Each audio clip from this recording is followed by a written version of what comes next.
Agenda, is there a motion to adopt? Motion made. Motion by Mr. Dudley, second.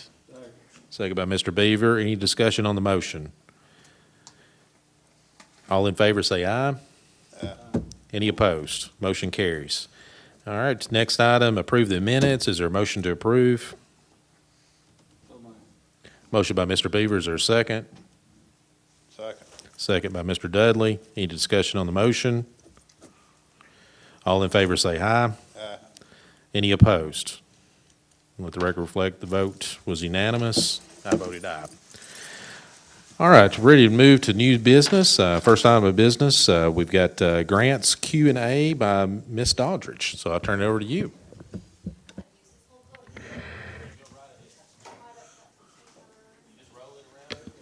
We're not very mobile. Oh, I don't think I need that. I think they can hear me. I beg your pardon. Forgot all about, I wouldn't have worn my workout clothes from the gym if I had recalled that, for sure. And I did email you all as a group, but I'm going to pretty much go over that email. It's sort of the same thing that I've done recently with Dr. Marzak and giving him a bit of a synopsis of how I do much of my grant work for the school district with teachers, principals, and that sort of thing. So I'm really going to stick pretty close to the information. You may not have had time to read it, and it was quite the epistle. So I am going to go over that with you. And I did attach a list. I do keep a list for myself, really. It's available to anyone, of course, of grants that I do send out. And let me Yes, sir. sorry, Ms. Doddridge, Yes, did sir. you send out this recap to all the members? Oh, it might have just been answering you. Okay. Yeah, I don't think they've Well, that's had the okay. You don't benefit of need any looking at notes. I'm that. going to, And I was really, to be honest with you, I was hoping that they would have got that probably last week so they could review that, and that way they'd be familiar yeah, with I it. think I to just ask any sent it to questions. you and So was let sort me- of waiting for any direction Right. with Well, what to do. let me ask, since the board members didn't have the benefit, Ms. Doddridge had, at our last board, let's see, it was our last budget committee meeting, some questions that come up about our grant writing process, and the director took the initiative to have Ms. Doddridge kind of do a synopsis of some of the activities that you had done. And I'd asked for some additional information. There was a list from TSBA that I was, of a long list of grants I had 15 asked pages about. of grants, right? And you kind of wanted to know, had we applied for any and Right. that sort of thing. And so, Sure. anyway, Yes. I want to get the input of the committee, though, since they have not had the benefit of looking at that prior to now. I don't want to put them at a disadvantage. Well, I can just explain, sort of much like I. Let sat me with let me him. first ask them. Do you all want to maybe wait? We can put this on the next academic agenda after you all have seen the summary from Ms. Doddridge, or do you all just want to go ahead and proceed? I'd rather go ahead because, I mean, that was one of our concerns about the budget stuff, that we trying to create a grant writer. All right, sure. All right, go ahead. Yes, sir. Wanted you all to have that? Yes. And I always say we have 950 grant writers in the district. There's nobody better than a classroom teacher that really knows her needs. And quite oftentimes, I help her articulate those needs, but yeah. Anyway, just going to kind of refer to my notes here. I do subscribe to an online grant service. It's free, and it's called Grant Stations. And what I do whenever I get those emails, there's about 3 or 4 monthly grant opportunities within this little email service. I screen those. Instead of just blasting them out to my principals, I do screen them before I send them out. My goals in the screening are to screen out opportunities that are not a good match. For example, if you have to live in Oregon in order to apply for the grant, I don't want the teacher to fall in love with the opportunity and it's not a match. So it could be geography parameters. Another reason I very often see 501c3 requirement. We are a government entity and tax exempt, but we are not 501c3, so I would not send that out again. Don't want a teacher to fall in love with it. And then I extract the application and the frequently asked questions from the funder website. What I really try to do, I am communicating with my principals. They turn around and they send that out to their teachers. They may simply do a blast, but what I try to do in my email is really give a good guide. Is this for your music teacher? Is this literary? Is this literacy? Might this be for your library or other English language arts teachers? And then I give any hints or tips that might increase those chances of success. If I think that they're really going to have to dig down into the bowels of the website to extract that application, I try to do that for them. And then it's fully screened, and I send it out to the principals. And I do believe that the principals and assistant principals are doing a good job of relaying my grant notices to their teachers. I hear from teachers who are interested in applying, and I will serve them at their level of need. Sometimes I'm just proofreading their work. I'm just simply proofreading. They know what their classroom needs and that sort of thing. I might just make suggestions, beef up the word count, or edit it down, depending on the restrictions there. Oftentimes they're contacting me because they need district level information for the grant application. So I will research that district level. They may be asking about our tax ID, just something at the district level that they would not have handy, and I research that on their behalf and get that out. Some teachers will need a bit of a co-writer, and by that I mean I'm helping them articulate they know what their library needs. I don't know what kind of books you're going to order. So I'm helping them make the compelling argument to win the grant. Anything that I can do to help them increase their chances of success. Sometimes that's why there's not a report, Chairman Bates. I don't know that a teacher has applied for a grant. There's a lot of little mini grants out there. And a teacher, recently the Tennessee Arts Commission, they offer student ticket subsidy grants. They do this annually, and it's for their kids to go see a play. And I might not know about these grants. That offer goes directly to the schools. So the teachers pick up on that. They fill out the application. It's a very simple application, and we win quite a bit of those grants. Almost the same for some small field grants and other small grants is a little garden grant, for example, was offered recently. The questions were, what plants do you need? What are you going to plant? And what are you going to do with that? So again, there's not somebody at the district office that says, I'm going to get tomatoes and peppers and basil. That's the teacher, and again, I may not even know until they win the grant that they've applied for it. So again, there's not a master list or a district level tracking of that because I might not know it.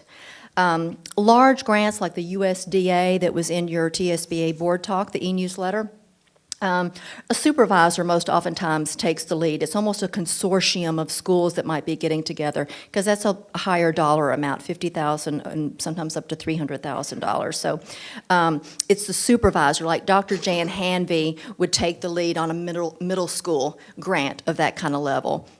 And they're designing a program with a group of teachers. So I do subscribe to Board Talk like you all do, and got that 15-page list. It's very similar. I handle this very similar like I do my Grant Station email. I screen them, make a determination if there's any reason not to send it, and then I send the offer out if it looks like a good match. When I get a bundle like this in, again, I screen and deliver a few at a time as I'm weaving that work into the communications work that I do every day or every week. So I don't overwhelm them. I don't just send them out. Whenever I talked to Dr. Marzak about this, he said, well, it wouldn't be wrong. You could just take that Grant Station email and click send or forward. You could do that. And it isn't wrong. It would still get the job done. But I really feel like that my screening and sort of paying attention to what the needs might be, digging through some things are helpful. I certainly hope they are. And then what if I notice that I think coordinated school health might be a good match? What if I think school nutrition might be a good match? So again, I'm trying to do a little bit of homework rather than just sort of a plain offer like that. So when the grant is won, the principal or the teacher should notify me, and then I prepare what you've seen in your board packets for some time, a little FYI. It's no action required on your part. I'm just letting you know. Cherie Riley at Riverside got $700 from Target to go on a field trip, something like that. Again, there's not a district-wide list of grant request applications or grant wins. And if you want me to go through this list, Chairman Bates, particularly the 15 pages, I can kind Well, of tell you let me where jump they in are. and just ask a few questions so that Sure. maybe I've got a good understanding, and then if board members or committee members, if they have some additional questions, they can jump in too. But Yes. so let me just first help me understand a little bit about the history. You are, I guess, as far as the district, you are the grants coordinator. I think coordinator is just a label in school districts, like supervisor or coordinator. It's Well, and I'm just looking at, when we receive correspondence, you list yourself as the communication specialist and that is a grants category. I coordinator. am categorized as a coordinator. All right, so I'm you are the categorized. grants coordinator. I am categorized that way, yes, Okay. sir. Exactly. And how long has that been that you've been the grants coordinator? For 5 years. Okay. And so, and you went over a little bit about, some of your activities. And of course, I know you have a dual hat where you're actually doing a lot of the communications. And so I completely understand that you've got a lot of other jobs. But as far as the grant coordinator goes, and I think what you helped us to understand is you look at this particular website, the Grant Station. Yes, sir. And that has a lot of opportunities for There's for about grants. 3 or 4 a month. And then And when you- sometimes I get 0 out of that. And when you see one that you think may be helpful, you forward that A on match. to, Right. do you forward it on to one particular school, or you just kind of do a blanket to all the schools? All principals, all assistant principals, and again, if I think there's a match in coordinated school health, nutrition, special Okay. education, they So- get it as well. And so once you forward that, and then say, a principal or a teacher actually says, hey, that may be something that's of interest of us, we want to try to pursue that. Do they write the grant application, or is that something your office always writes? No, the like I grant? said, we have 950 grant writers. There's not a person at the central office would know better than what a librarian needs for her library. Sure. What the So let science me- help teacher me, needs let in the me garden. Sure. Help me understand, how many particular grant applications do you do on an annual basis yourself? Alone? Yes. Yeah, I wouldn't do any alone. It wouldn't make sense. Okay. I can't sort of dream up, if you will, for a teacher, what she might need. There's not really a person that can do But it you without did, the, I think you did say sometimes you might be like a co-writer. Yes, where sir. you help that particular teacher Yes. to fill out the application. But you yourself, you don't do all the paperwork for anybody, I guess. No, I I'm don't talking do about like all. from the beginning to the end. You don't yourself no, do no, that. 90% of what I do for the school district is communications related. Sure. That might be internal communications, external communications. Right, and I certainly understand Right. that. What we're focused on now is just the grant writing. And I Right. wanted to kind of get a little bit better understanding of that. And so as far as, so you yourself, you would not be the one that would write the grant. A teacher or a correct. principal would write that. Correct. Now, as far as data keeping, right now, you're saying that we don't keep up with it from a district standpoint of how successful those particular grants are. They don't always report back to you to say, I got the grant or I didn't get the grant. So in some Correct. ways, once it kind of leaves, we don't know where it goes Right. from there. Oftentimes, if the grant is won, I will hear about it. Okay. Because they're partnering with me, because I'm the one who's going to communicate to the community about the great news. Sure, sure. Okay, well, let me ask from a district-wide initiative as far as, and I understand individual teachers and individual schools might say, hey, this may benefit us. What about grants from a district standpoint? Approximately how many grants do we apply for from a district standpoint? I don't know the answer to that question. That's more in the. Let's narrow it down to just this year. Have we filled out any applications for grants this year? Yeah, I'd have to pose the question to supervisors because I don't know. But do Yeah. well, let me narrow it down some more. You yourself, have you applied for any grants on behalf of the district? You yourself. I understand supervisors might. Right, no. Okay. What about last year? Have you applied for any grants for the district last year? No. Okay.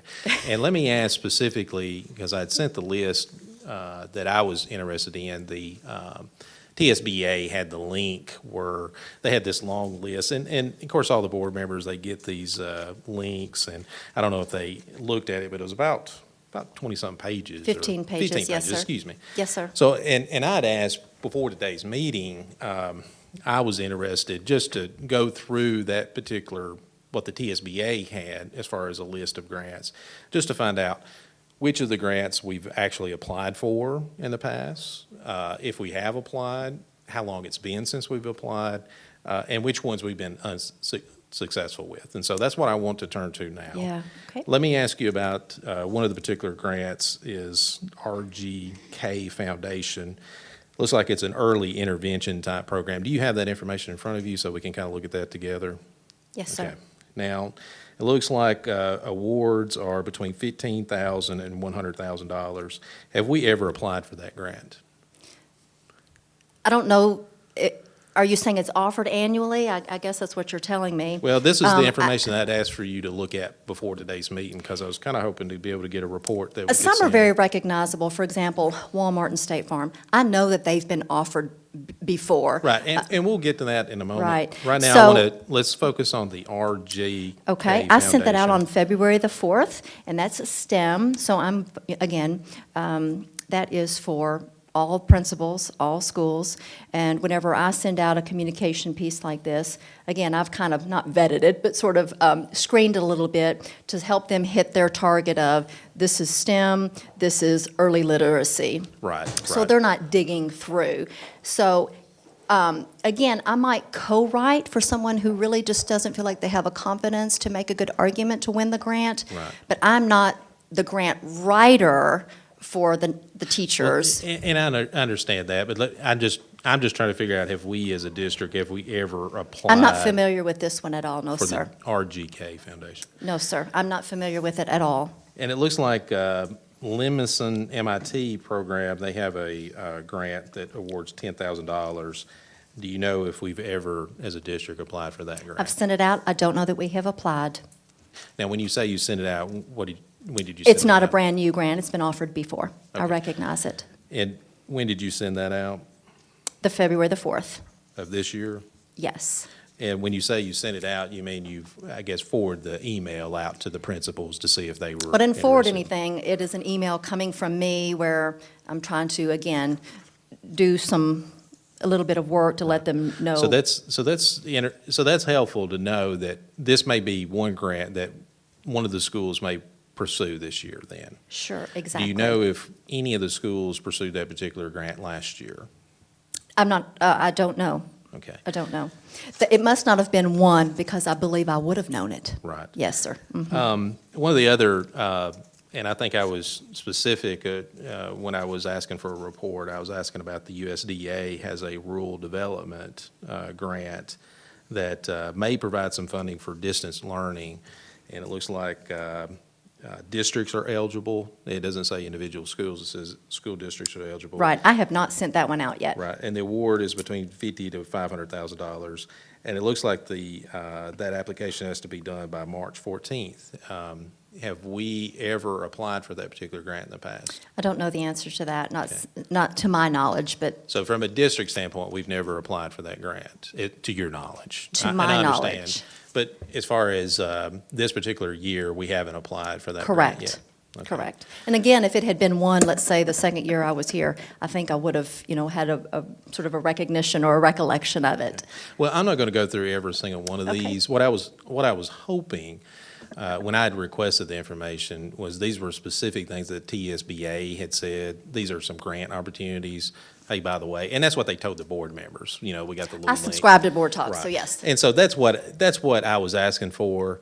I was asking for a report for the committee prior to today to just go through this list and just to update us which grants we've requested in the past, what's been the results of that, just so the board members can be And aware. I don't know the information. I don't want to frustrate you, Well, and but here's the thing, Yeah. that can be a proper answer just to say, I don't know. yeah. So so if we have these grant opportunities, and if your report is, I've went through this list, and I don't know if we've ever applied for these in the past, that's appropriate too. And that's beneficial to the committee as well, because what the committee's trying to do, and I think this is what prompted some of the questions last time, is just, if there are grant opportunities out there, are we pursuing those? Or have we found out in the past, from this list that we've applied for these in the past, and they say, Didn't you're go wasting over, your yeah. time, then that tells the committee, well, let's don't let's don't waste our time. We don't Yeah. want to waste funding. We don't want to waste, going after things that's not there. But before we can make those type of determinations, we Sure. kind of have to do kind of a check to see, well, what have we done in the past to see whether, are we okay, or do we want to try to make some improvements? And so that's Right. why I requested that Right. information.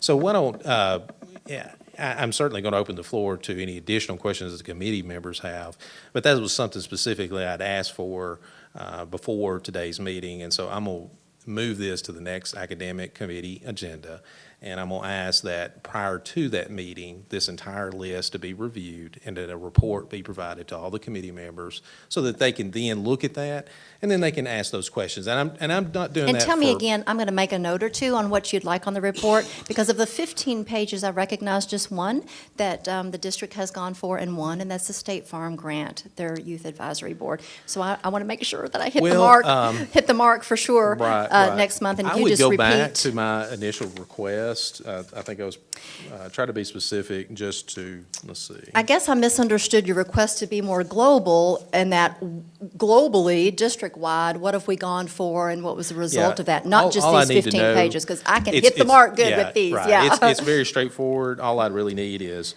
which ones are we currently participating in, which one we've participated in the past, and if we did, when, and which ones we have applied for in the past, and then if we have applied for in the past, Okay. when did we do that, and what was the result? Just of these So, 15 pages. Yes, that's it. That's Yeah, it. I And so took it then- more globally, and, Sure. you talked about what's fruitful for the committee for decision-making and that sort of thing. I think it's probably good to know kind of how, some things sort of roll out for the grant writing and that sort of thing. Definitely. So More I hope I wasn't information's. time more- wasting for you, right. but More information's always even better. yeah, So- yeah, I can very much hit the mark of the 15 pages. And again, every grant is a little bit different. And State Farm, you may remember very well, Spring Hill High School won over $86,000, and that was required to be student-authored.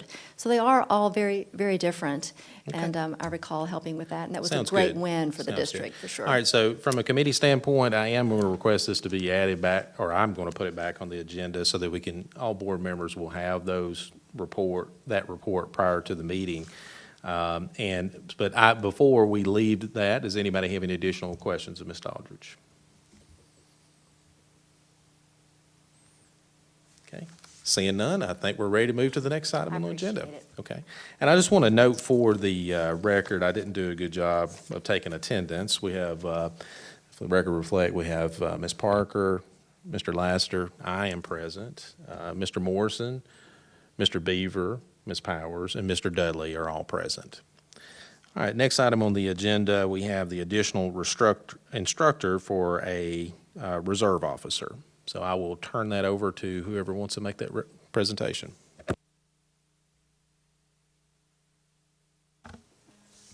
Good evening. We have had increased participation in our ROTC program at Central, our Navy Junior ROTC program.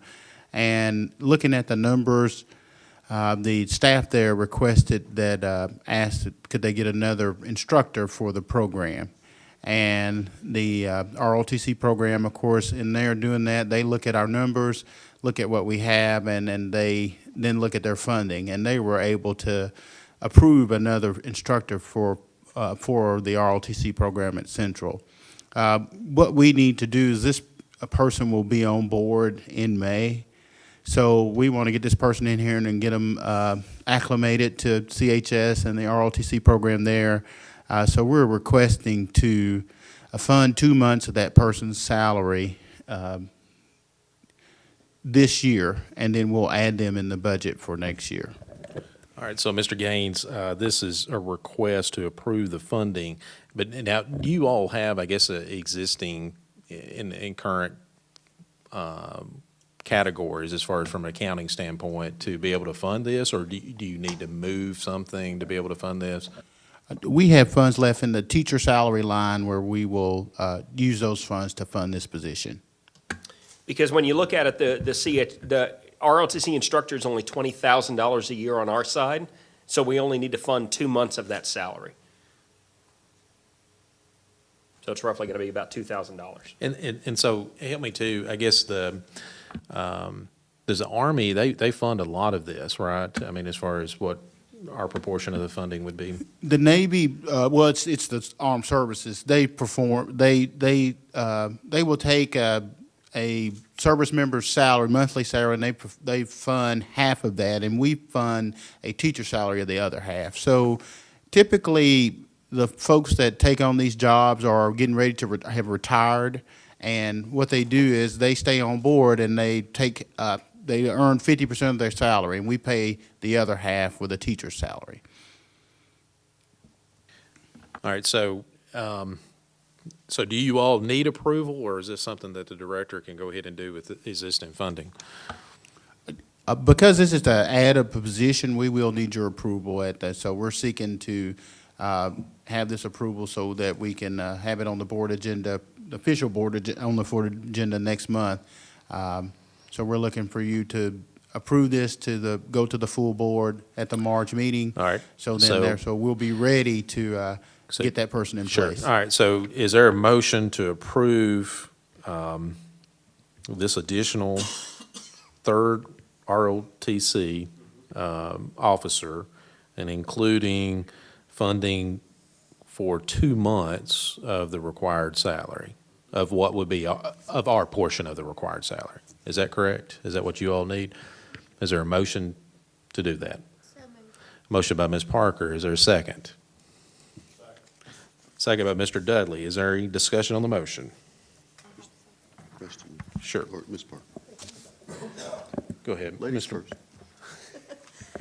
Ms. Parker, then Mr. Morrison. I was just curious, you said that the enrollment has increased, and obviously this is a position that's going to be coming on to essentially be for next year. So do we already have student schedules and know that we're going to be able to be at above this 151, and what level are we anticipating? According to Master Chief Edelman, they had to turn away 70 students this year because they didn't have enough ROTC instructors to meet the demand. So the demand is there. Okay, thank you. That's what I said. That's why I said contact the Navy. And he did, and we got it. Just Thank you, ma'am. Two quick questions, if I could. You mentioned that this was only going to be about $2,000. You sure it's not $20,000 for the 2 months? Yes, sir. I'm sure of that. Okie dokie then. We need to pay our soldiers more then. Second question. I Scott, don't do you even make have- 20,000 a month, so. Do you happen to know how many of the cadets that have come through our ROTC programs at all of our schools and in our county have gone on to service academies in the last 6, 7, 8 years? We could get you that information. Just off the top of my head, I would say, let's see, I'm thinking about John, who I coached in football. Maybe 3 or 4 that have gone on to a service academy. I can think of 5, I think. Yeah, But I know of 2 at Spring Hill that Naval, and one Spring Hill Naval, one Air Force Academy.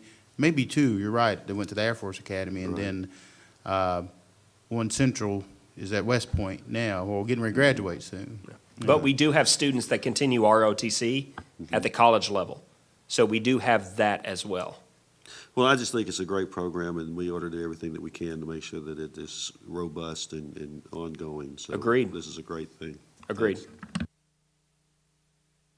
Thank you, Mr. Morrison. Mr. Gaines, maybe you could check with the particular instructor, and maybe you could get that information from Mr. Morrison and maybe forward it to him by email. Is that okay? Be glad to. All right, thank you. Any additional discussion on the motion? All in favor say aye. Aye. Any opposed? Motion carries. Next item, we have internal alternative school, excuse me. All right, Mr. Gaines. As you see the attachment there, and this is a proposal for Dr. Webb. We had a lot of change of positions, a lot of teachers that new teachers that we had in our 8th grade, in particular grade level at Cox this school year, and part of this proposal is with Dr. Webb is to try to make an effort to, as kids move through the discipline process, they get to a point where we're remanding them to the alternative school or we're suspending them. And he is working to try to build an interim step. So that's the kind of summary of it, and I'll let him talk a little more about it. He's here tonight to kind of give you a little more information on it. Dr. Webb. Thank you, Mr. Chairman. Thank you, Mr. Chairman, members of the committee. My name's Tim Webb. I'm principal at Cox Middle School, and I'm here to talk a little bit about a proposal that we've made. Year to date, for the academic year, we have had 2,508 office referrals for discipline. Those are the ones that are actually recorded and logged. A large number of events occur that are never logged, that are just simply set down for a minute, de-escalate, those kinds of things. So 2,508 referrals this year. Almost 1,000 of those have come out of the 8th grade. And that number continues to increase. Today, that's pretty much all I did, was deal with office referrals. I'm not complaining about that. I'm just saying that we have gotten to a place, in that process, we've gotten to a place where that in the protocol, in the discipline protocol and the board policy and for Maury County Public School policy for discipline, many of these students are arriving at a place where now it's either out of school suspension or suspend and refer to the alternative school. And quite honestly, there are just not enough seats at the alternative school to house those folks. So what we're proposing is to put an interim step in place that we're calling an internal alternative school. We're proposing to hire a K through 8 certified staff member. We would house that program in place at Cox Middle School. The students would not be allowed to mainstream with the rest of the population. They would, however, maintain their teacher of record, so all their assignments would be passed back and forth internally within the school.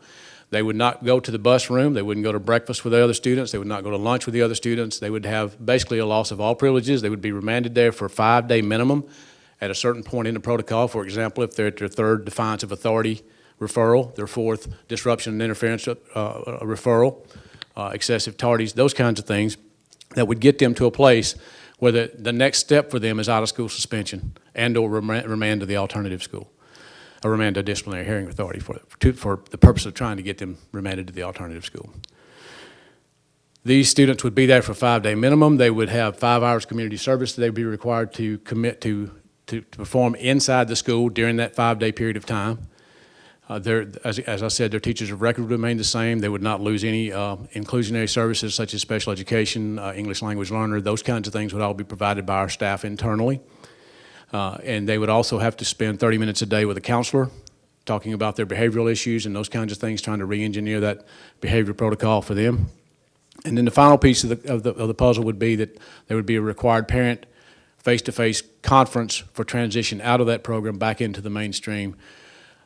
Then after this process, if a student is referred again, then they're obviously automatically suspended and referred to the alternative school based on the regular federal regulations and our local policy. So that's the case. That's where we are. We are desperately trying to re-engineer the culture there.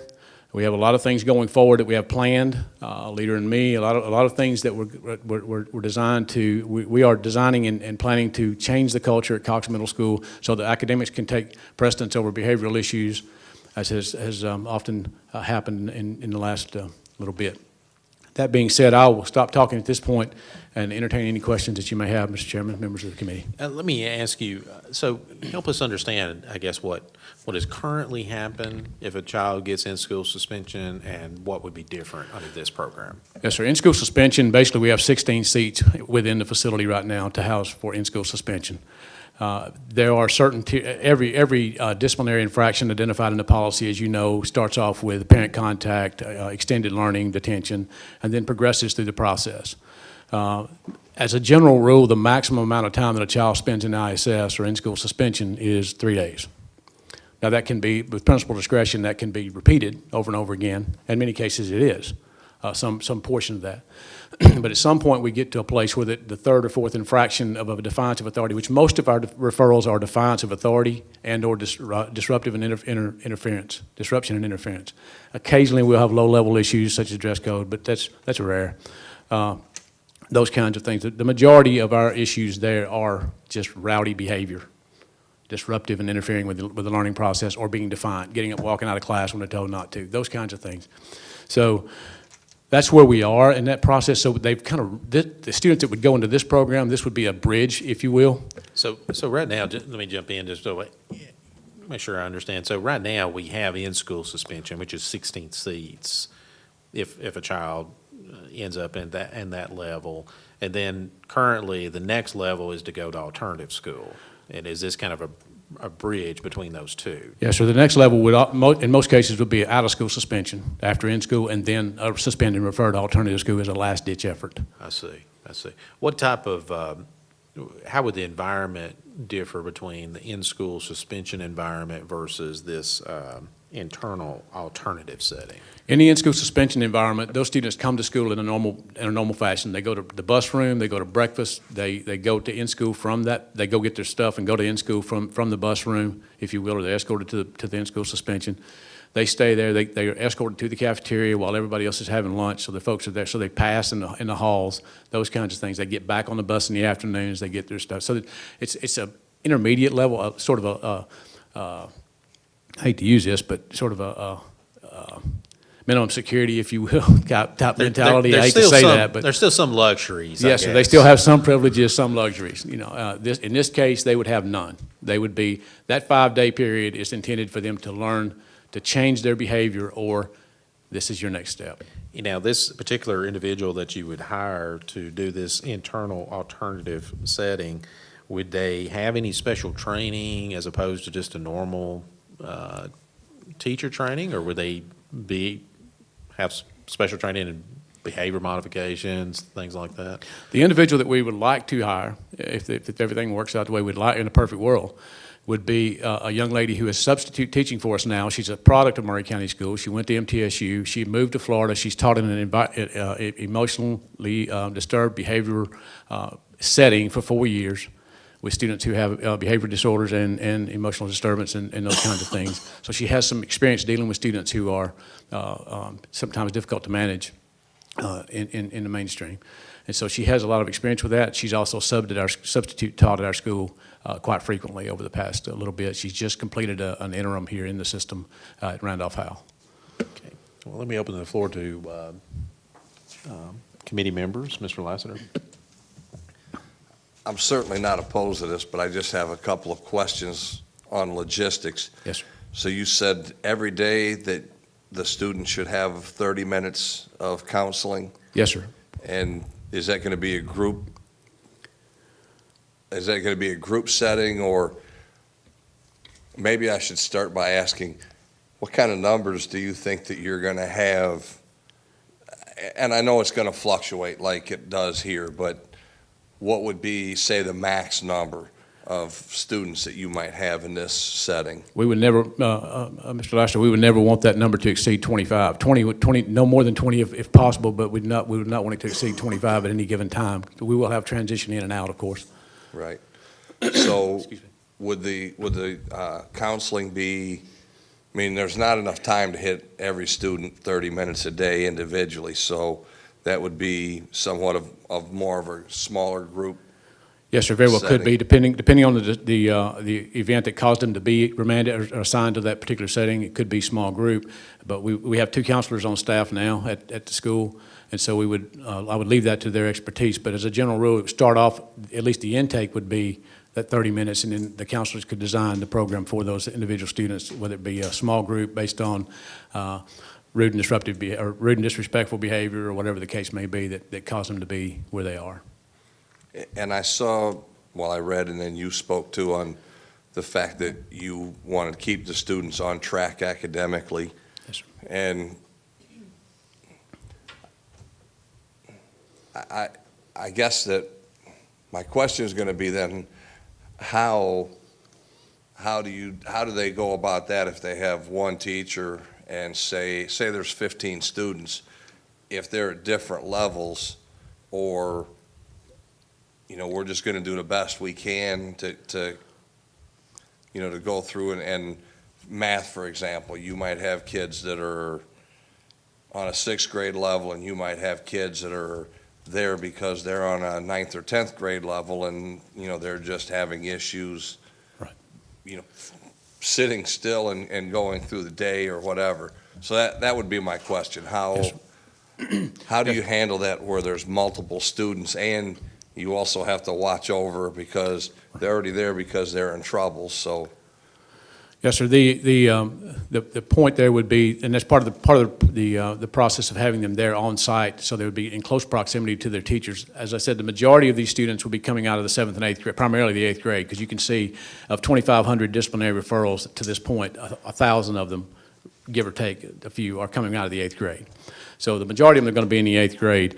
They will be in close proximity to their teacher of record. So, for example, if they had me for a math teacher, I should already be familiarized with them at this point in their academic year to know where they are. I'll be providing the assignments to that teacher that's in the alternative setting. She would primarily be a facilitator of learning for that project.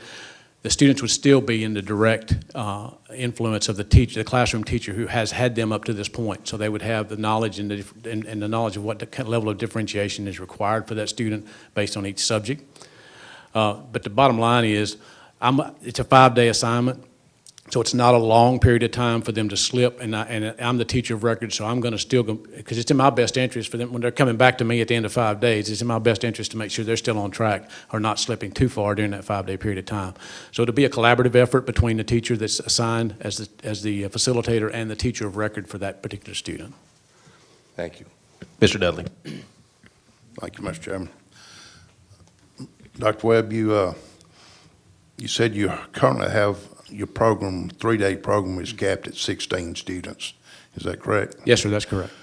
But yet you say you're going to cap this new one at 25 students, and these students seem to be more disciplinary problems than the ones in the 3-day course. So how's that been fair to that teacher to say we're capping you at 25 and we're giving you a lot more severe problem students?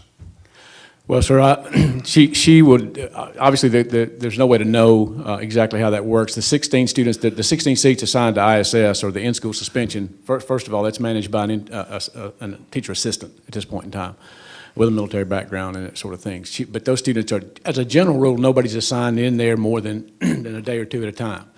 A lot of times it's an hour or two or a half a day and that sort of thing. The internal alternative setting, it really isn't a fair shake. To be quite honest with you, it's not really a fair shake to that individual. So you're going to have 25 for 5 days, but we would be going into that with our eyes wide open and understand that that's what we have. We'll try to throw all the support that we possibly can. Special education teachers will still be on staff to consult if there's a special education student and we need to comply with IDEA regulations. ELL teachers will be there to help. We will provide all the assistance that we possibly can with the existing staff. Our teachers of record will be in and out of the room all day. So that will be, I can't say that it's fair, if you will, but I could say that she would know right up front what she's getting into. And again, if this lady is the person who winds up being selected for the position, she has experience in dealing with this kind of setting, or a similar setting, I'll say it that way, in Florida for 4 years. So I really can't, to answer you, I don't think I answered your question, but as close as I can get is it's probably not a fair situation for that, but it's as close to a bridge as we can get given what we know right now. Okay, what if a student has already gone through suspension, already gone through your 3-day in-house suspension, and has maybe even served a time period here in alternative school setting here? Will those students be referred to this class, or will they automatically be referred to come here? We would look at them on a case-by-case basis. Now, as a general rule, if a student has been remanded to the alternative school here and they create another event at our school, as a general rule right now, they're referred back over here to the DHA because they're basically in a probationary status and on a behavior plan. When they come back from Porter to us, an alternative setting to us now, they're in a behavior plan which says you do something again, you're going back, generally. Now, we have the ability to be flexible with that situation on principal discretion depending on what they do. So if a child had been over here for defiant behavior and came back and got into trouble for rude, disrespectful, or something like that, we would have to look at the discipline protocol to see, and a case-by-case basis to see where we are. But generally, if they have already been here, they're going to be referred back to here. But we would have the flexibility to put them in this 5-day setting if we felt that was the best placement for the child based on what they had done. Okay. Well, I mean, I personally don't want us to give up on any student, but at the same time, I don't want the students staying in the same classroom settings and disrupting all the other students' learning capabilities or opportunities. And so, you know, I think we're still searching for ways to handle our disciplinary problems with kids, but, you know, maybe this will help, I don't know. And I think Mr. Dudley raises a good point. I guess you're kind of engaging in a balancing act, aren't you? You have those particular students that are having some issues, and you want to still try to administer to them and to help them, but also you have the other students in the classroom that can actually be, can it be a pretty big effect on the other students' learning if you have a disciplinary problem? Oh, yes, sir. It can be so distracting that we can't have any learning at all or minimal learning going on. And we've seen that case in a couple of situations. We've had to move staff in the middle of the year, or in the middle of the semester, which is very uncomfortable and very inconvenient for everybody, especially for our learners. But we had no choice because of classroom management. All right, Mr. Beaver and then Ms. Powers. Thanks, sir. I can understand, excuse me, that you got a very difficult situation. And of the 2,500 that you mentioned, how many of them has already been here to alternative school? We've only had this year that's actually stayed here. We've had about 15 to 17 students that have actually stayed over here. We've got about 12 still here. But as a general rule, of the 2,500, not that many have made it over here just yet. They're still in the protocol, and we're trying to keep that from happening. Now, we've had some come before DHA that have been sent back with a behavior plan, and we're sort of in another bridge with them trying to keep them from being remanded over here. But generally, as a general rule, of the 2,500, I would say no more than 25 of them have been over here for any period of time. Most of them have been out of school suspension or in school suspension. Well, with I guess the program that you're suggesting, how does it differ from what Mr. Bush already has in place here? It's very similar to what Mr. Bush has here. And as a matter of fact, we're trying to take a little pressure off of them because the SAP's starting to rise in the spring, and we see those numbers starting to go up a little bit. And we want to make sure that we have a place for our children at Cox that doesn't know that we don't want to put our. We have reached a place in the discipline protocol where we're seeing a large number of students who are arriving at a place that it's time to start sending them to DHA. We'd like to try this step in the interim to avoid them coming over here one last time before we have to actually start. We don't want to inundate folks with some of these repeat offenders that we have that are now at the fourth defiance or fifth rude and disrespectful or fifth disruption and interference referral. No. And Mr. Beaver, I really have to commend Dr. Webb. I've been asking him for months now, what do you need, what do you need, what do you need? And he hasn't told me. And so finally he's telling me, this is what I need. And so we had a conversation last week about his disciplinary data, and we looked at it from a positive light. So I think what Dr. Webb is bringing you guys is, I'm trying to come up with a method to keep my kids in school. Typically you find I'm trying to come up with a method to get them out of my school so that we can do what we need to do without them there. And he's coming at it from a different perspective. He wants them. He doesn't want to send them out because Dr. Webb knows if they're not in school, they're not learning. And if they're not in school with my teachers, they're not learning.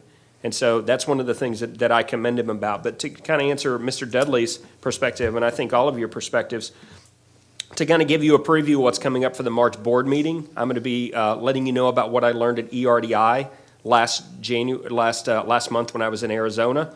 And one of them is a company called Catapult Learning. Catapult Learning is a program where they come in and they work with students and teachers to rewrite the psychological DNA of students to get them on track to where they need to be. So when Dr. Webb proposed this to me, I think this is a phenomenal idea, but this is not going to solve the problem of what do we do for those 16-year-old eighth graders? What are we going to do for our kids that are over age from where they're supposed to be? And what do we do for those students that are coming up through 5th, 6th, and 7th? They're on a path to what some of his 7th and 8th graders are currently doing. So I've put him in touch with Catapult Learning. They've had a conversation, and Cox Middle School is a perfect niche for a partnership with Catapult Learning because they will come in and they will work with students to get them back on the track to where they need to be to graduate, not to age them to where they get out and keep them compliant until they leave and go do somewhere else. but get some of these students that are over age to graduation. And so that's what I'm really excited about. This is a great interim program to hit 20 or so of his toughest students that really need some intervention to help them get them back on path as soon as they can. But there are even more students of greater need that need even more intervention that require different levels of resources. And I believe that Catapult Learning can help address that at his current school. Well, what you just mentioned, what are we doing to address the younger kids that's seeing this type of action going on? Because, they always look up to the big brother, big sister, whatever, and I want to be like them.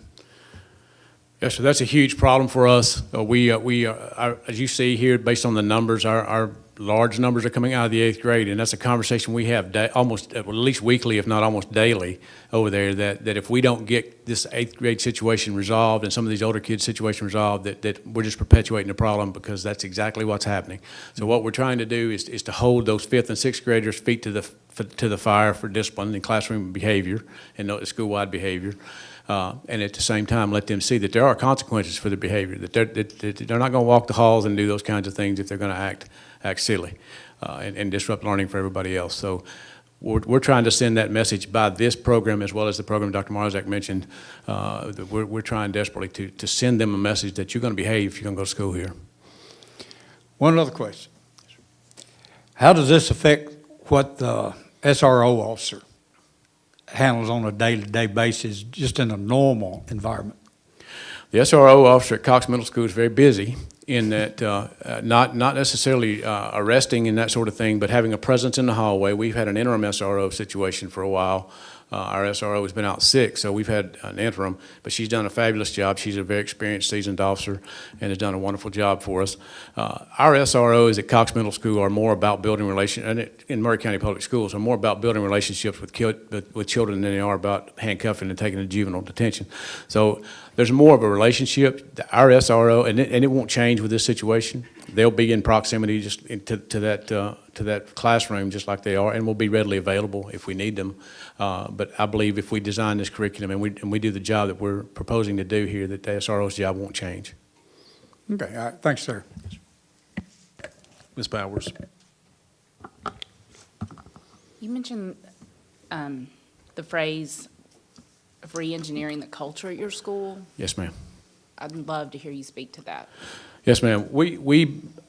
Our children are coming primarily, as you know, about between 85 and 90% of our children ride a school bus to school, and would be eligible, if we were not CEP, would be eligible for free reduced lunch anyway. So they're living in poverty as a general rule, as defined by USDA. So basically, what we're seeing is our kids are not mean kids. Our kids are rowdy kids. Our kids are loud. And they come from places that demand a high, what they call a high level of respect. Respect at Cox Middle School means something totally different than it does in Hornwall, Tennessee, where I grew up. If you raise your voice at somebody, that's disrespect. If you look at somebody wrong, that's disrespect, and it creates a situation. So what we're having to do is try to retrain our teachers about how we deal with and have conversation. It takes a lot longer for me to discipline a child at Cox Middle School. It's a lot more hands-on and a lot more relationship-oriented at Cox Middle School than it would be in a place where, like Lewis County Middle School, for example. We have to talk. We have to walk and talk things out and de-escalate situations a lot. Teachers don't have time to deal with that. So we're in the process right now of implementing what we call a Leader in Me, which is a program designed around leadership, and it focuses on leadership for the individual as well as leadership for the entire institution. Is that focused on kids or Yes, ma'am. staff? It's both. It's actually focused on students primarily, with student goals and helping students, because what we find is students in poverty have a tendency to not be able to be so goal-oriented. Everything's more about right now. So trying to set goals, and those goals are around behavior, they're around emotional situations, they're around social situations, all that. And so we're aiming over the next 3 years at targeting student behavior and goals and those kinds of things, as well as the teacher and the adult people, the adults in the building. Reculturing that whole process around how the relationships that are built and goal setting and having high expectations for everybody, and holding people accountable for those expectations, both the individual students, the child, the teachers, and the parents.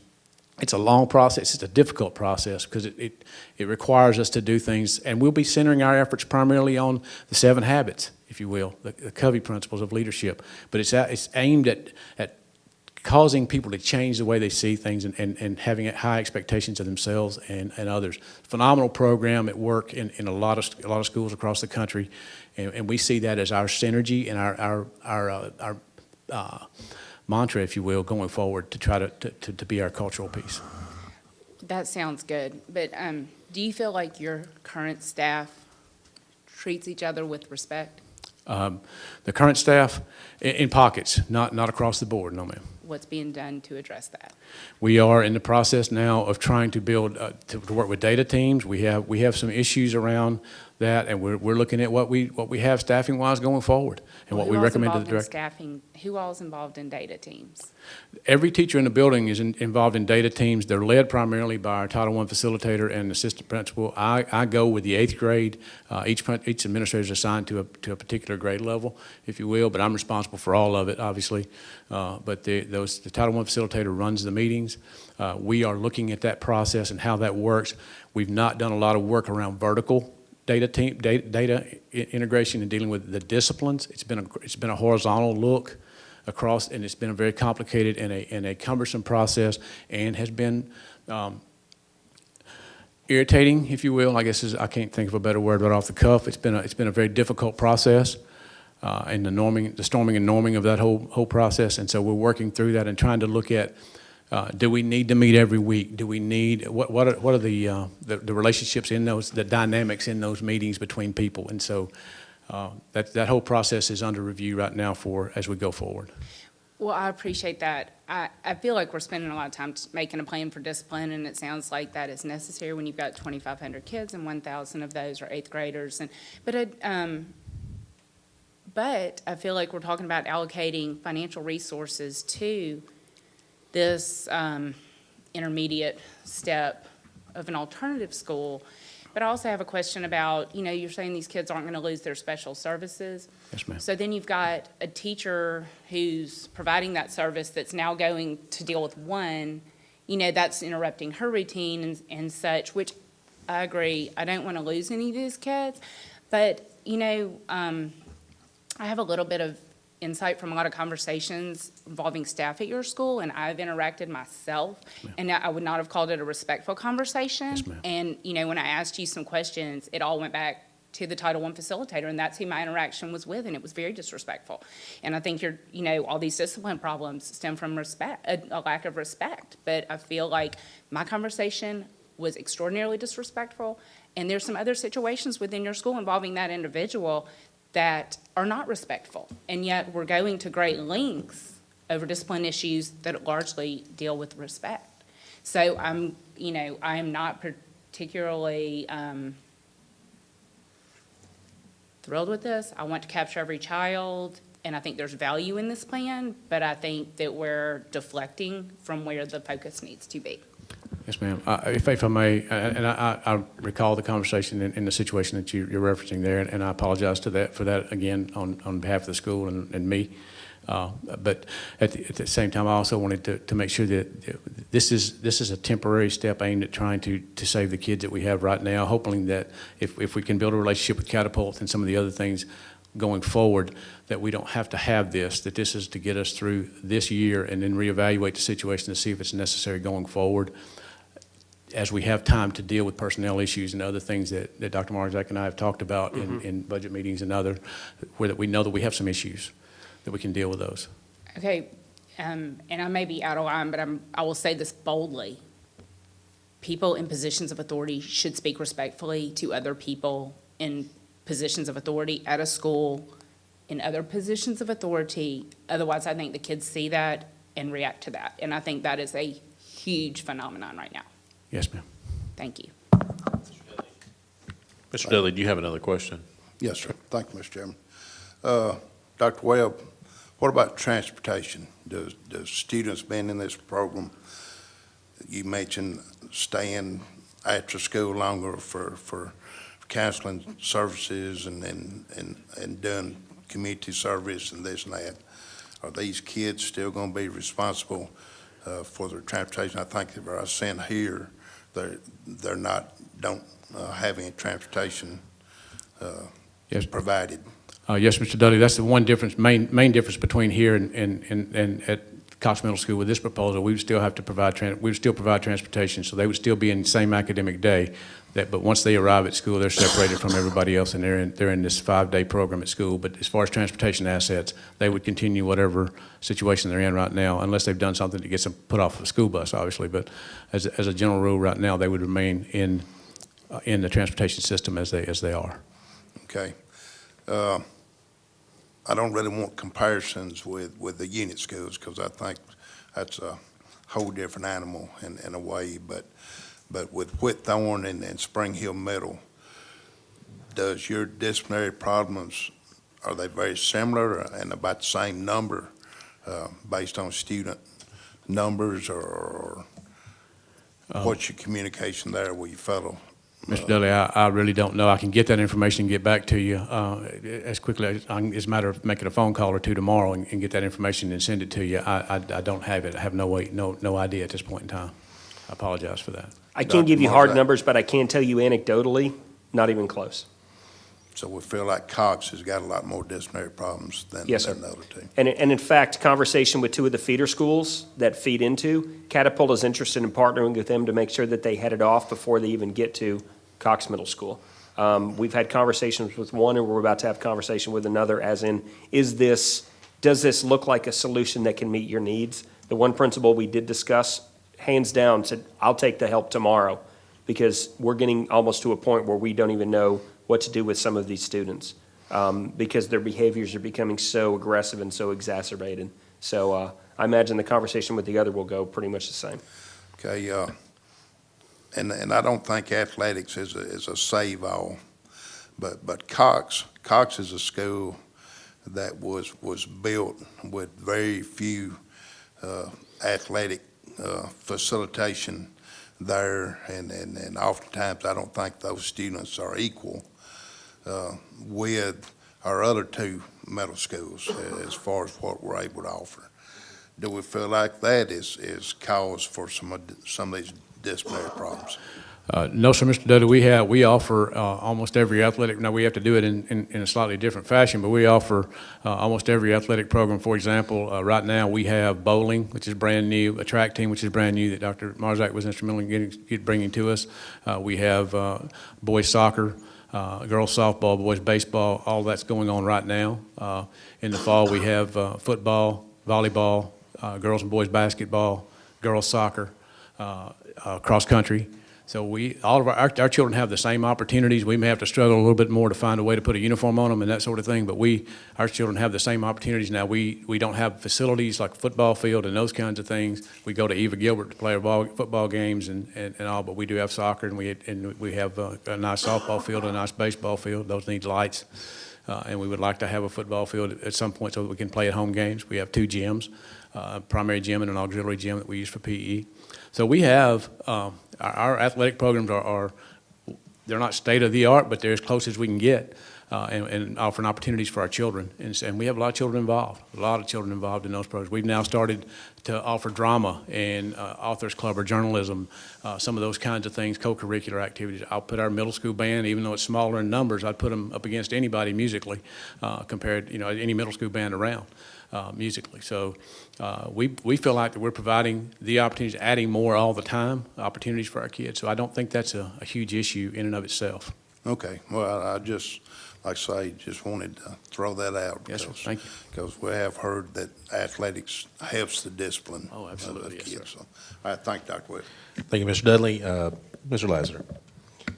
And looking at the January SRO monthly activity report, these are not all bad items. Some of them are classroom lectures, but I think Mount Pleasant Middle had 16 different events. Cox is showing up as 0. There's nothing in that one.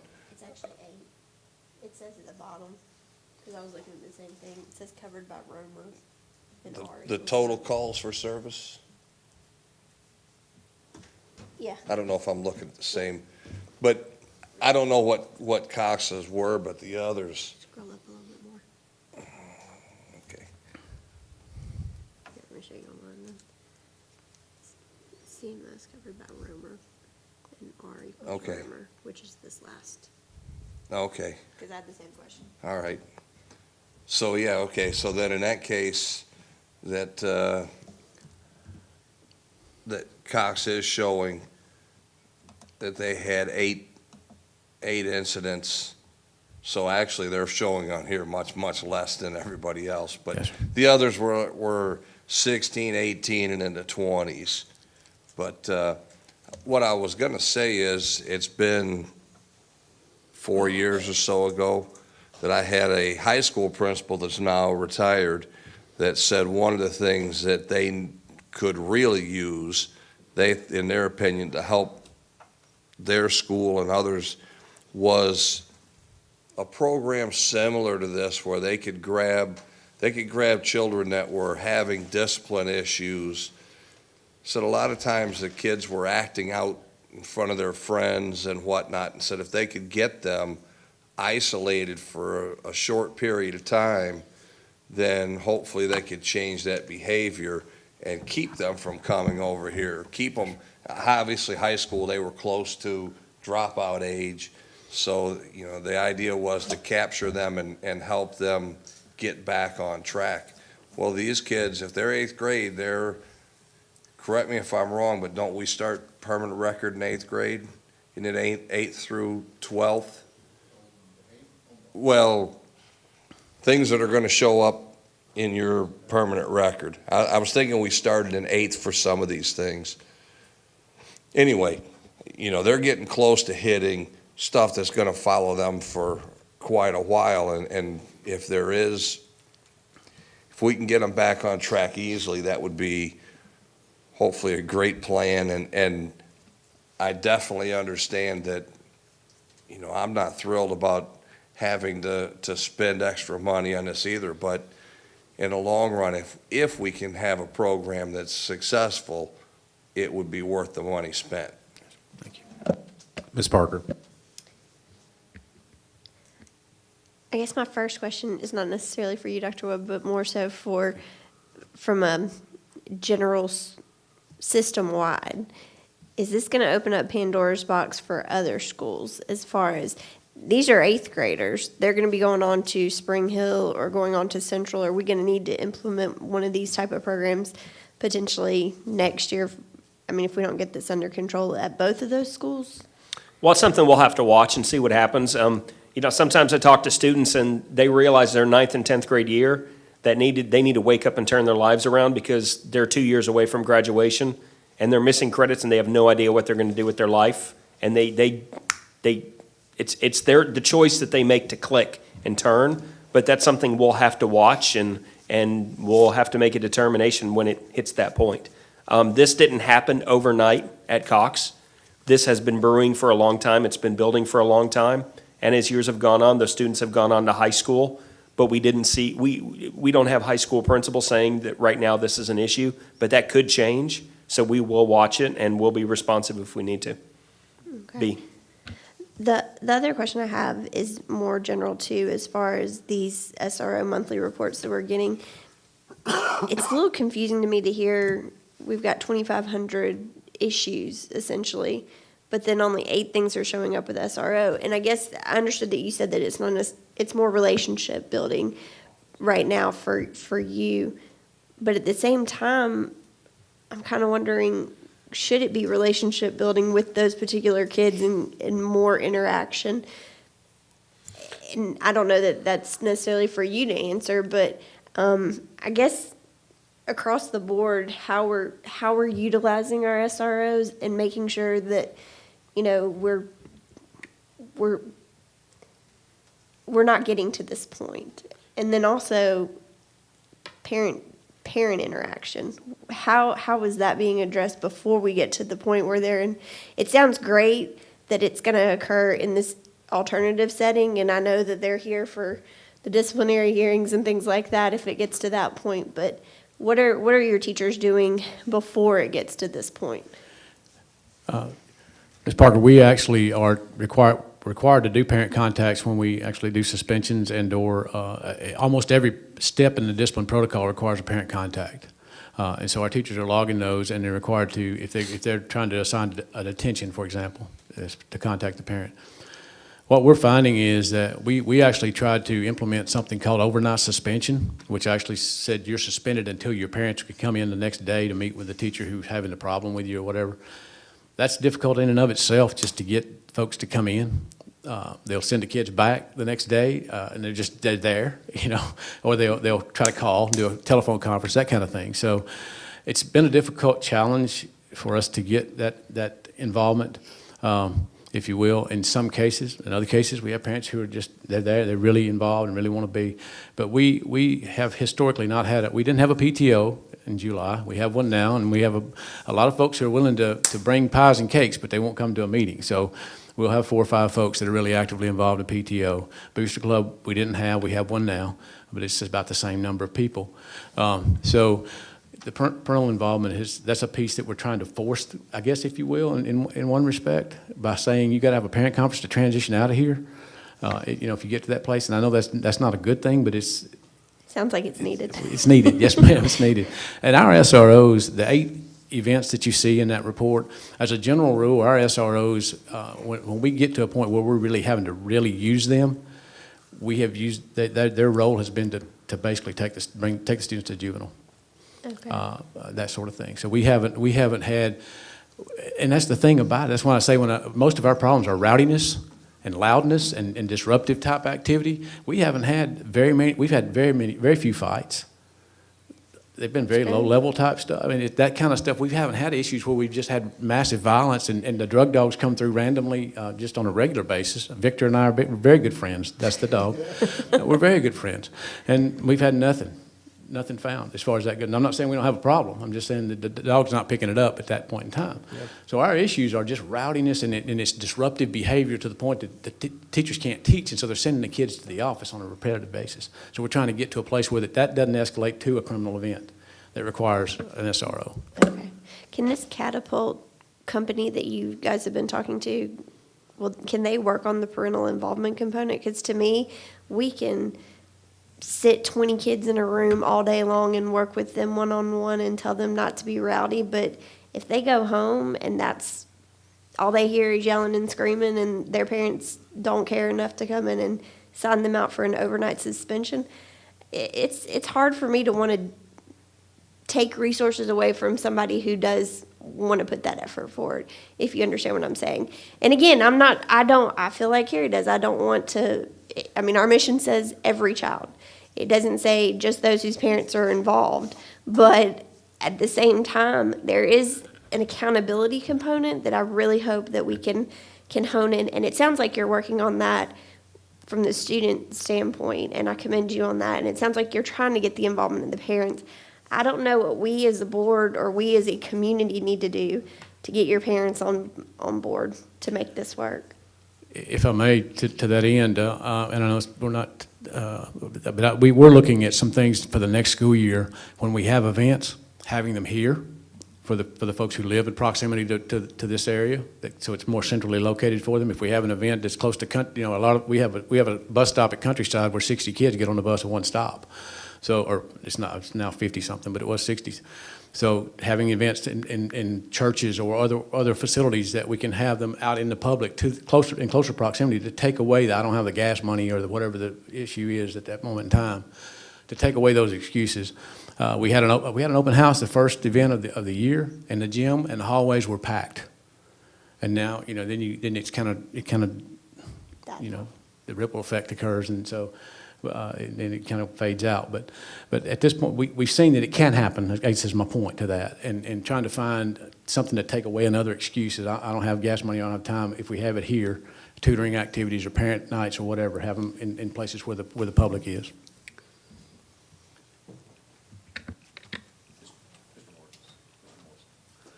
Thank you. Dr. Marzak, is this another example of us having the funding and you just need the authority to set up the position? Yes. Okay.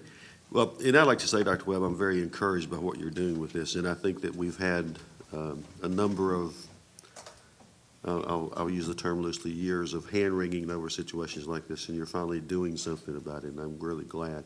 I don't know if it's the panacea, I don't know if it's the silver bullet, but you're doing something and you care about it, and I'm very grateful for that. And with that, I'd like to make the motion that we approve this position and move forward with it. I'll second that motion. So we have a motion, a second. Any discussion on the motion? Mr. Dudley? Thank you, Mr. Chairman. Dr. Marzak, is this basically an either or? We're either going to have to provide this position at Cox that Dr. Webb's asking for, or we're going to have to provide another staff member here to be able to send more students here. Either pay now, later, or pay later. You know, sooner or later, everybody's got to pay the piper. So soon you'd be preventative now, and let's work through what Dr. Webb has before we continue to grow Horace Porter. Yes, sir. All right, we have a motion on the table to approve this alternative school, in-school alternative setting on a temporary basis. Any discussion on the motion? Ms. Powers? I am not in favor of this. I support that you have, instead of complaining, you've come to the table with a solution. I support problem solving, but from discussions with student families, staff, and personal experience, I think there is a culture of disrespect at the top. And so I am not in favor of this. I think this is, when you're talking about rowdy kids, that is disrespect. And when someone at the top is setting the example of disrespect to the point that I would say it's bullying, I'm not shocked at the behavior issues, and I'm not in favor of this solution. Any additional discussion on the motion? Seeing none, all in favor say aye. Aye. Any opposed? All right, so let the record reflect we have opposition by, or nay by Mr. Dudley and Ms. Powers. All others in favor. So 2, 3, 4, 5. Motion does not carry. Thank you, Mr. Okay, Chairman. thank you.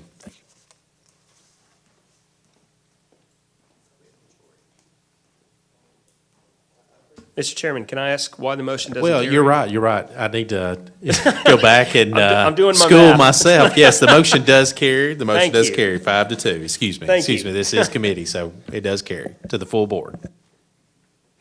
I thought my I'm still in the time It's warp okay. from the other night till about 11 o'clock. I so- thought my Common Core math was off. So, Yeah, okay, yeah. I just wanted to be sure. Okay, Yeah, thank you, Dr. Marzak.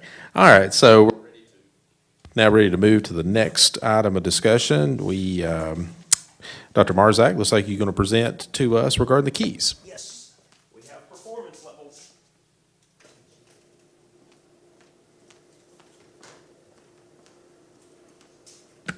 Okay, so this information I'm about to present to you has been sent to you by email probably about 3 weeks ago. You received this. This will go live tomorrow. It'll be on our website. And it will basically tell the community what our current levels of performance are with regards to our current keys to college and career readiness. So while the projector's warming up, while it's getting to a point where it needs to be, let me go ahead and preface, as I told the Murray Alliance about 2 or 3 hours ago, what you're about to see is not pretty. However, I do also want to frame it from a perspective of these are things that we have never systematically or systemically watched, tracked, or focused on. So this, for me, is our baseline of information moving forward as a community. Because as you guys remember, the keys were developed with community input. So we went and looked, how are we doing as far as what the community wants us to do? And now what are we going to do with the community moving forward? So to kind of refresh your memory, last week we met with all 22 schools. They introduced their budgets to us. Yes, we met with 22 schools last week. I'm looking for the wow effect, and I'm not getting it, but that's okay. We met with 22 schools in 1 week. They presented all of their school-based budgets, how they're going to shift their money around that they currently have as far as office supplies, instructional materials, and such and so forth. And then they presented to us how they want to impact the keys at their individual schools. So one of the first questions I asked them is who had input on the budget and the keys. Every single principal said the leadership team has had an impact. Some even went deeper to say the leadership team went to their individual teachers. The individual teachers came back to the leadership team. Leadership team brought it back to the principal. So I can faithfully say that in every single one of our schools, teachers and principals had input on not only the budget, but also the keys to college and career readiness strategies that we will put together in the budget to bring to you on March 24th. So they have this current information broken down by school. But what you will see today is just what the community will see, which is all of that culminating information that kind of wraps up into one. So let me go ahead and go and pull this up on the computer. Ms. Parker, can you tell me what that key word is down at the bottom, that 4-digit number? 8691. Thank you, ma'am. And no, this is not a magic trick. Okay, let me switch over.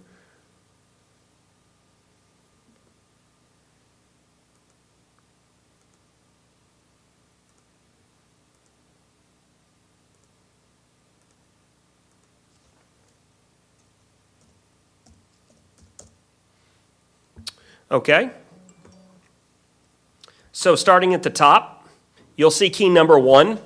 Now, what we have over here in the left-hand column is current performance levels, and you'll see how we scaled this out according to data that we currently have. So when you go all the way to the end, you'll see an asterisk over here according to baseline.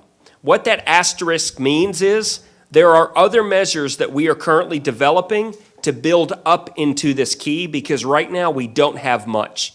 And in fact, what I can tell you for keys number 1, 2, and 3, primarily what we have are standardized test scores, which are from TCAP, which are from last year. So that's all we currently have at this point. There are some other things that we're developing. There's some other things that we're going to be recording, but we're not at that point where we're able to build that into the community scorecard just yet. So when you look at level 1, all students reading proficiency at or above grade level by the end of 3rd grade, the only thing we have is TCAP, and our system-wide composite is about 36.5% at 3rd grade. This won't be reflected on the state report card because that's a combination of 3rd and 4th together, but at 3rd grade, 36.5% of our kids can answer a question right on the reading language arts portion of TCAP. When you move down to key number 2, we're about 45% proficient. And notice there's an asterisk again at the end of 45% because there are other measures that we're developing and putting in place to determine if students are able to do mathematics correctly by the end of 4th grade. There have been a lot of strategies that a lot of schools have implemented, but we don't really track to make sure that students are able to do math by the end of 4th grade. So again, we're still building this. We're still in the pipeline. For key number 3, we're again at 45.5%. Again, at the end of key number 3, there's an asterisk because there's not much that we currently have to measure that other than TCAP at this point. So we're developing those middle school measures as well. Those are currently in play. For key number 4, I'm excited about this one. You can't have just one measure because there's a couple ways that we're looking at this. However, we have already made a system-wide change as a result of key number 4. So when I came to Murray County, I was told that no matter how a student performed in 8th grade, they had to retake Algebra 1 their freshman year of high school.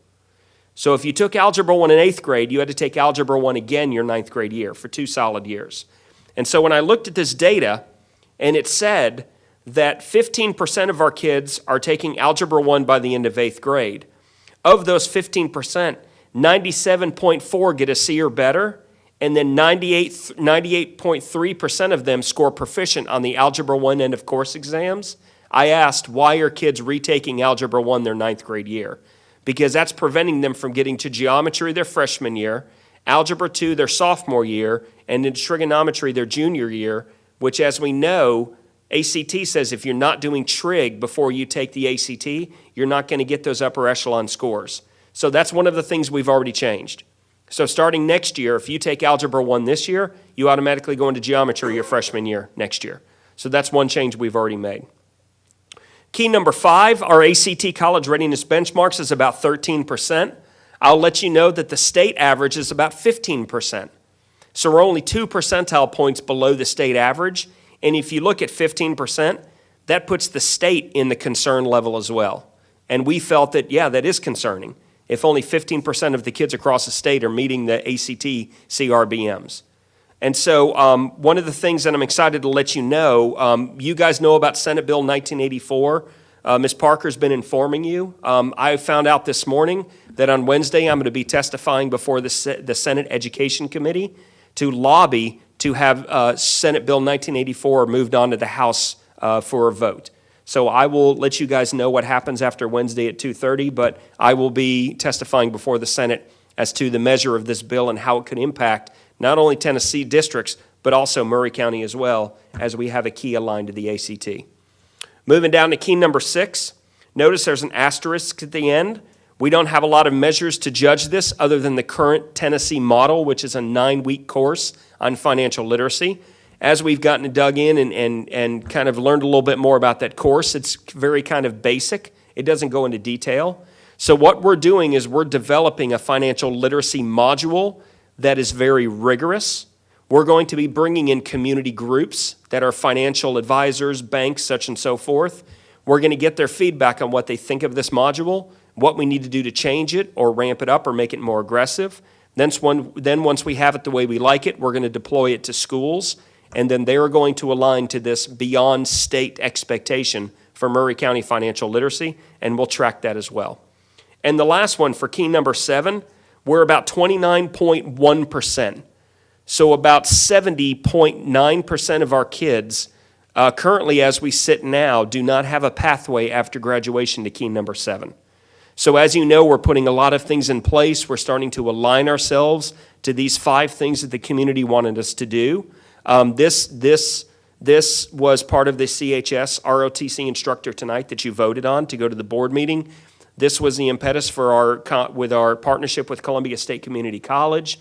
This is also about the Murray Alliance developing the industry summit on April the 26th at Columbia State Community College, where we'd like to get industry excited about partnering with us in our school system.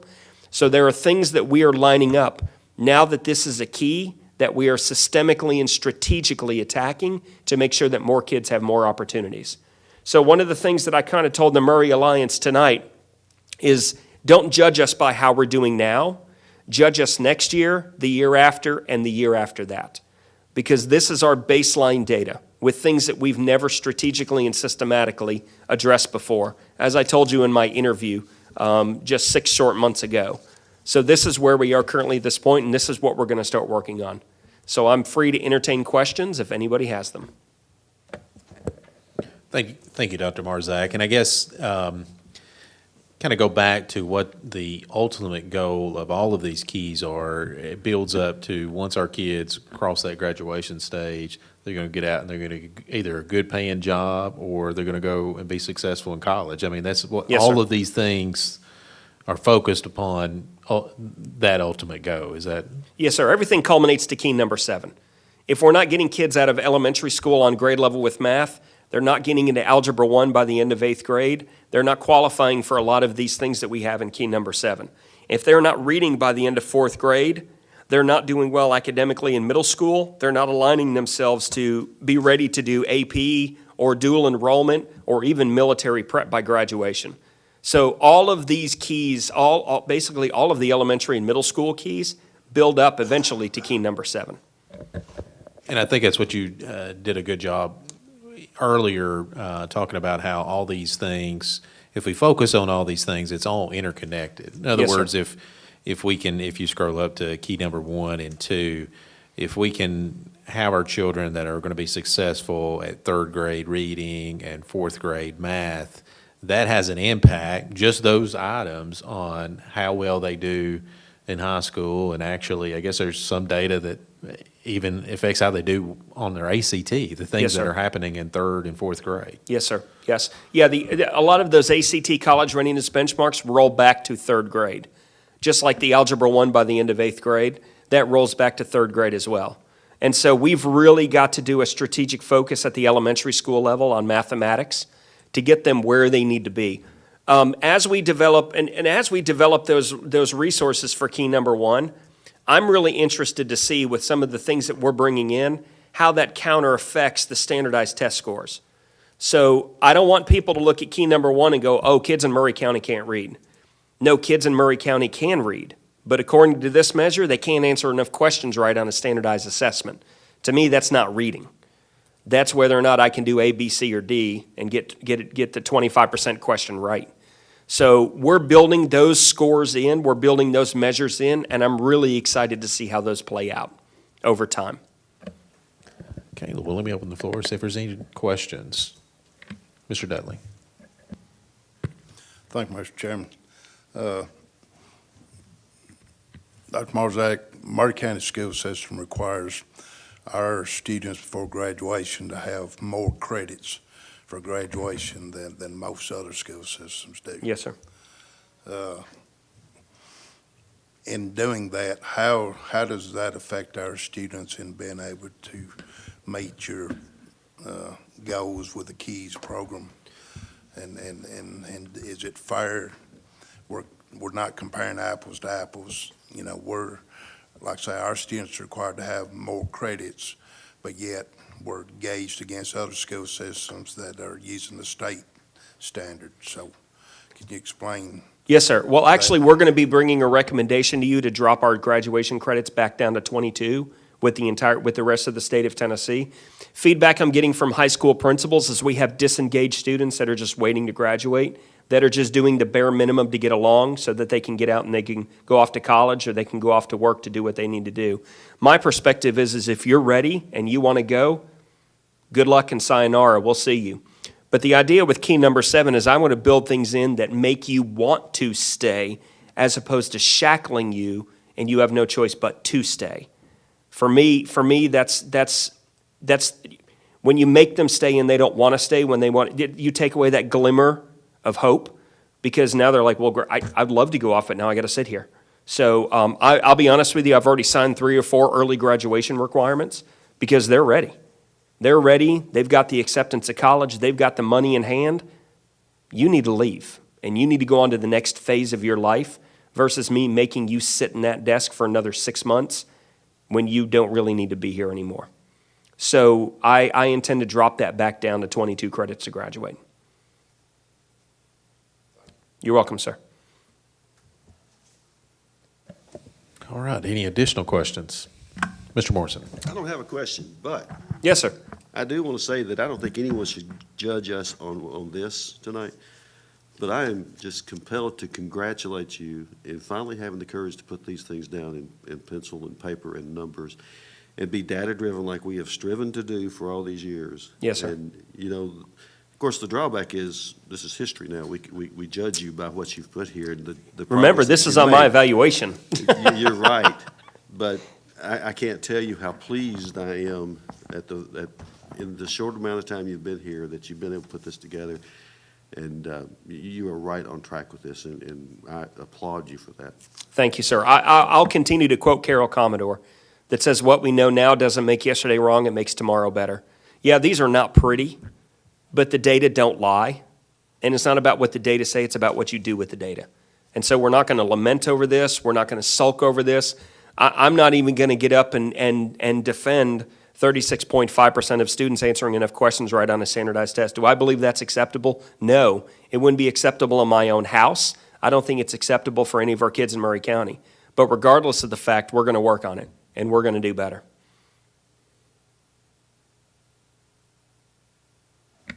Thank you, Mr. Morrison, and I think you're right on with your point that I think this is and I'm hoping that the public sees this. This is a new day in Murray County. It is what it is. Yes, sir. But before we can ever address anything, we just have to kind of look at everything with eyes wide open. I do hope that we, as a board, and I hope the community as a whole, has some is patience on some of these things, and sees the big picture, that like the data that we're looking at right now, this is last year's data. Yes, sir. And it's going to take some time to turn these things around. As you were discussing earlier, some things that are happening at the 3rd grade and the 4th grade actually makes a big impact on some of those things that happen in the later grades. And that's going to take a little while to work through, to get those things established in the 3rd grade and the 4th grade level, so that then when those children start reaching the high school level, we actually see those fruits of our labor.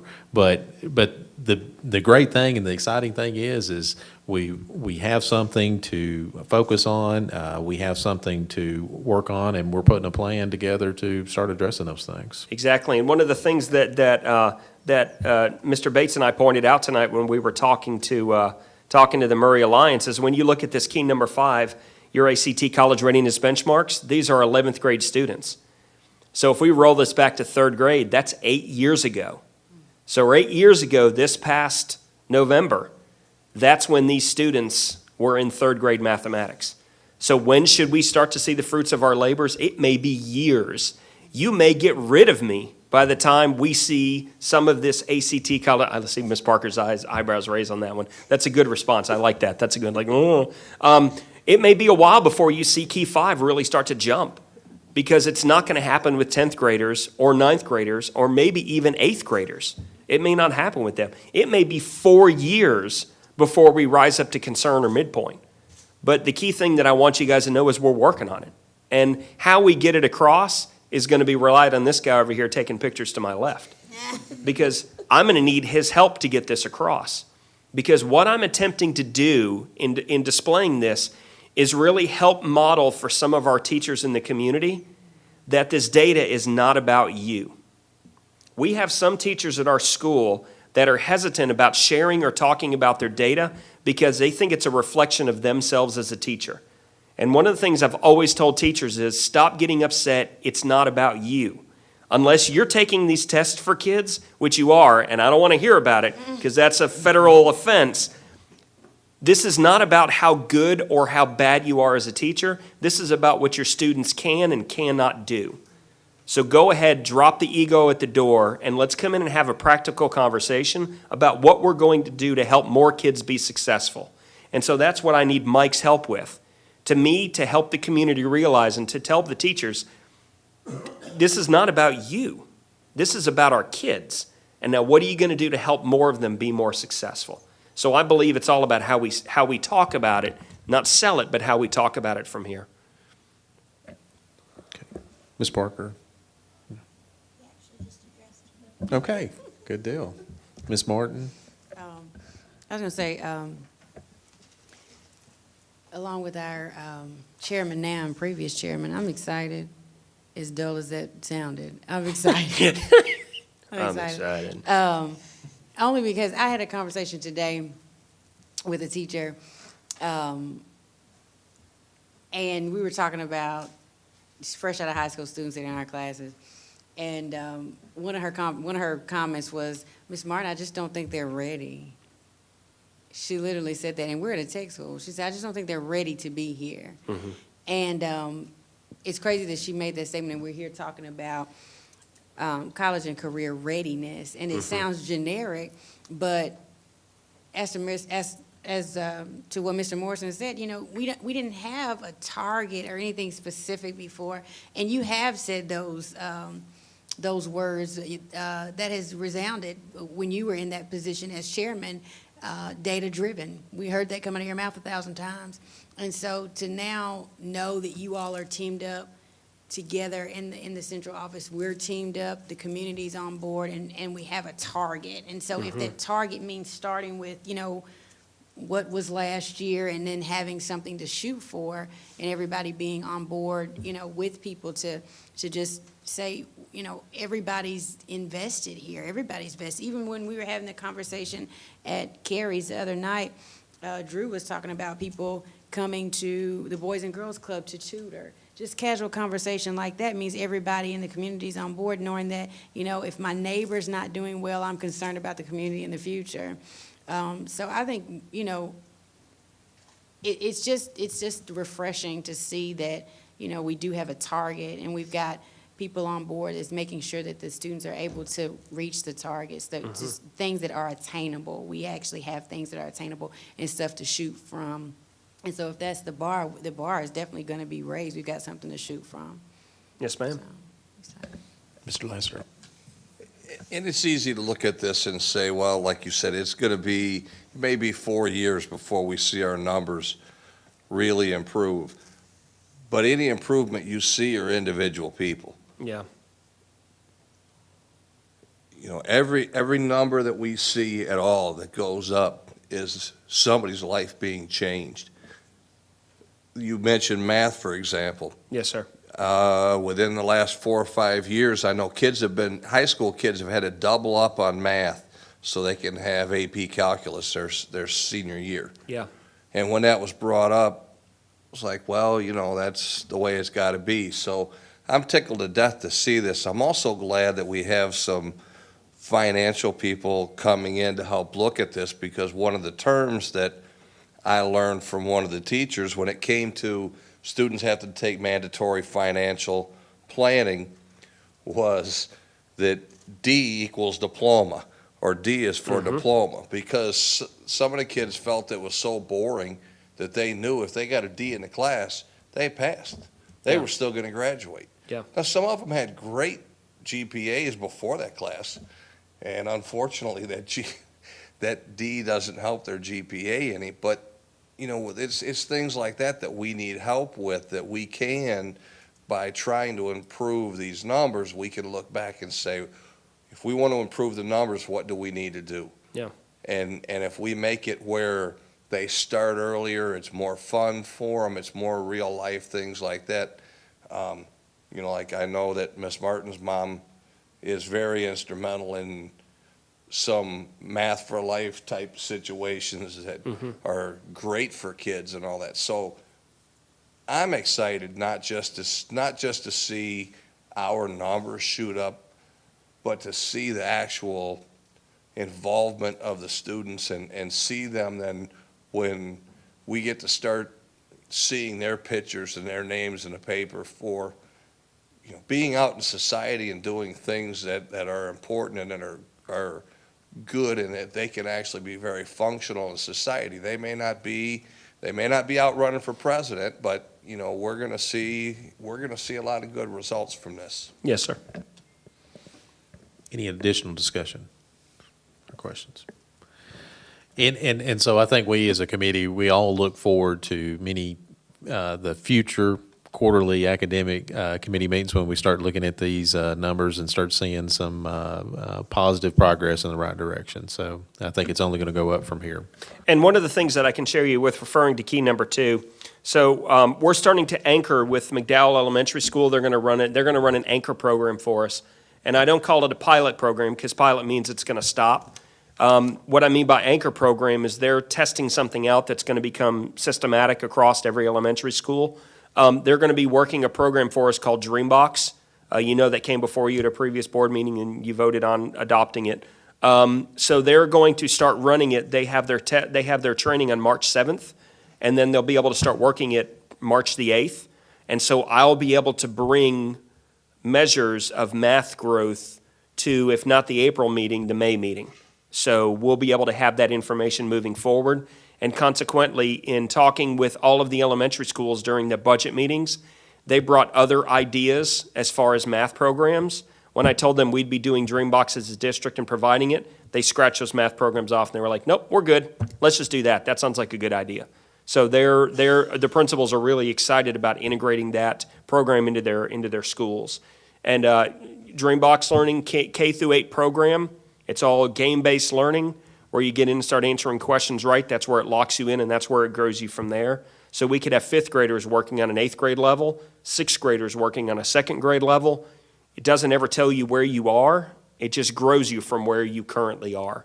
But it gives that information to the teacher, and we can suck that information out and put it into our digital scorecarding system with Longleaf, which you also pass at a board meeting as well. So all of that information is coming into play.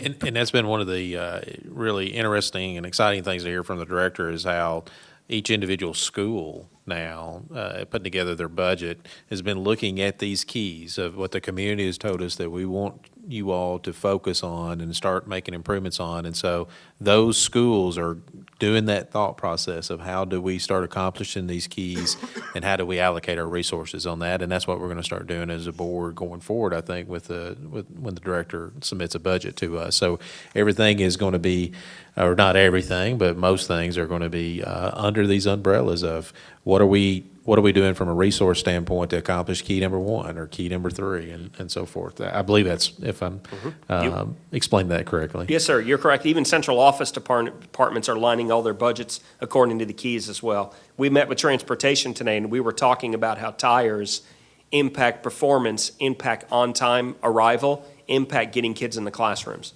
So even central office departments are having discussions about the 7 keys and how what they do makes an impact. All right. Thank you again, Dr. Marzak. All right, next item on the agenda. Oh, excuse me, go ahead. Oh, sorry, Mr. Beaver, go ahead. Thanks, sir. Yeah, Dr. Marzak, could you give us a little rundown on what's happening with Lean Frog? Sure. They are currently right now doing the district-wide assessment on our Wi-Fi. The status of that software program that's been running at all buildings should be done in the next week or so. We have a follow-up with Accelerated, which is their partner company that they integrated in. Within the next week or so, should be coming to meet with us and talk about with the results of their study.